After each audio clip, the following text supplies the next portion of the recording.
السلام عليكم. عارفه ان الموضوع بتاعي ممكن يهتم بيه ناس كتير وممكن ناس ما تهتمش بيه اصلا، ولكن هحكيه يعني هحكيه عشان في ناس بتحب تسمع وتعرف ايه المشاكل اللي انا بمر بيها في حياتي. كل يوم خناقه هنا من بلكونتي.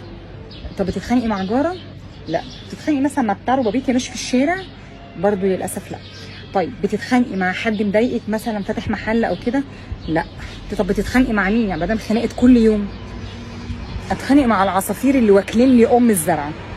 نزلت وجبت الزرعه وجايه فرحانه بيها واديتها ميه، حقيقي مش اول يوم، نقول تاني يوم عبال ما فقت ان في زرع في البلكونه. ما افتكرش يمشي الا دلوقتي. ما علينا يعني هي جت على دي، ما العصافير مطلعين عيني خلاص. والعصافير كتر خيرهم مش سايبين امها تطلع يوم، يا دوبك تطلع وتفرح قلبي ثانيه واحده اهي تفرح قلبي كده واشوفها احس بفرحه، بعدها ياكلوها. اعمل ايه؟ هي اللي زي دي المفروض تعمل ايه؟ بتخانق معاهم افضل ازعق وافضل اشيك وافضل واقفه ازعق؟ طب مجنونه بزعق مع عصافير؟ يعني دي اخرتها مثلا؟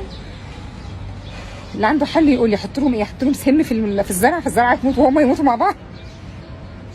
اعمل ايه؟ هتقولي حط لهم رز وميه، حطينا الناحيه الثانيه مفيش فايده. هي دي عاجباهم عشان دي بتاعتي اللي انا جايه وشايلها على قلبي من السوق، وركبت توك توك وعديت بيها مواقف لحد ما وصلت لحد هنا. تخيلوا زرعه ومعايا اطفال وانا وشايله حاجاتي وطلباتي وشايله شنطه ايديا وماسكاها في حضني اكنها ابني من ولادي، وبعد كده العصافير تاكلها. ولما زعق للعصافير مجرد ما افتح البلكونه يروح داخلين الشقه. مش شقه عصافير اللي بيخشوا الشقه دي. استغفر الله العظيم يا رب. اعمل ايه؟ انا مش قاعده في جنينه على فكره، انا قاعده في منطقه عاديه، بس العصافير مطلعين عيني. اروح فين؟ اعمل لهم شبك؟ هنا شبكه كبيره كده عليا وعلى الزرع. دي قضيتي ودي مشكلتي وهبلغ عنهم ومش هسكت على فكره. ما تفتكروش انها طيبه ولا ضعيفه ابدا، حقي هعرف اخده على فكره حتى لو من العصافير، بس وقد اعذر من انظر.